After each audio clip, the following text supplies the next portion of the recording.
Uh, so Mike, Facebook recently introduced the whole slew of new additional changes to They the did. Facebook platform. Talk about what that means to brands and a lot of the big clients who you work with. Yeah, so we see it as an evolution in the middle of this revolution. So Facebook, when they're doing incredibly well, they just blow up their ad products and they say, ladies and gentlemen, meet the new Facebook. And I think the best companies in the world blow themselves up when things are going well. They don't wait until things aren't going well. So what they did is they've doubled down on what has worked so well. And what's worked so well is the idea that the content that is most engaging, the content that you publish to your Facebook page, and even Twitter, the tweets that are getting the most engagement, you buy the distribution of that. So what Facebook did is said, take your best content and get it to your fans in a much more efficient way. So there are two products that they've done that. Number one is Reach Generator.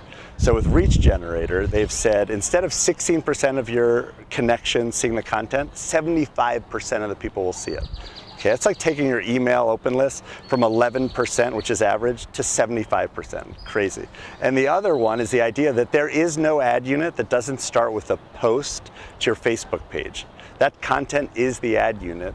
And so for our business, for Buddy Media, we're the only company that lets you publish content through a system and then fully integrated with an ad system, buy the distribution of that based on what content that you've published is most engaging. And talk about how you help companies understand what is an ad and what is a post and what is content and what is ads. What Facebook said is there is no difference. So content is content. So the same post that you make, photo, video, event post, status update, application stories, anything that is published to your page, that can be an ad. Now, what Facebook is saying is take the best content. Don't worry about kind of what you want to get out there as much. See how people are engaging with it. See what people like, and then use that content that people like to connect with people in a more meaningful way. So Mike and 5 friends use this application, test drove this car, saw this movie. That is more powerful than come see my movie, it's great.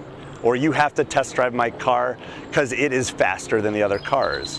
When I say you have to test drive this car because I think it's a great car, that's amazing. When 10 people say that in a socially enabled ad, that's gold, and that's what this is about.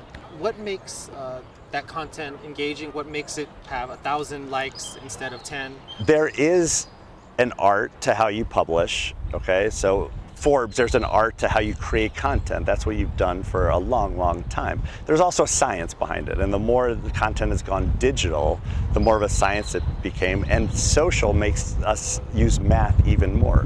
So you put out content that you think is gonna be great. It could be anything from photos to what are you doing this weekend type questions, to voting, to events, to whatever it is. And then instead of worrying as much about what the content is that you publish, you use how people catch it. It's not about being the quarterback and throwing, it's about the receivers, the consumers catching it and running with it. And you use that to do your advertising and your content. And so for a system like Buddy Media, when you go to buy the ads, buy promotion, distribution inside this social world, we're actually surfacing that information. We're saying this is the content that got the most clicks, the most likes, the most comments. So depending on what you want to do as a brand, you can use that data to buy more effective, more efficient ads. And you're not just filling holes on a website, you're filling a piece of people's lives by providing them content that they're gonna like.